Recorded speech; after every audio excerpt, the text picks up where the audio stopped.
so they have lots of places cooking up snake. And I'm sure, yeah, you've got the snake bile and everything, but it's not quite like that. It's more of a family friendly, just a thing, right?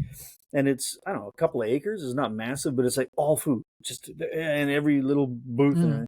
And right in the middle of that was a little Taiwan beer bar. And by little, I mean it had 2 stools.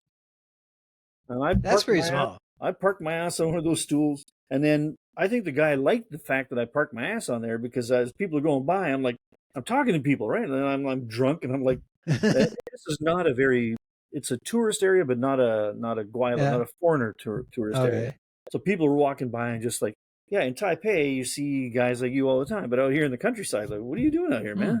You know, I'm just Exactly. like, I'm just getting drunk. What are you doing? Come on, have a beer with me. Come on. People walking by. I must have had like 20 people come in and buy a beer and stand around talking. This guy's like, oh, that's the most He's money. making money.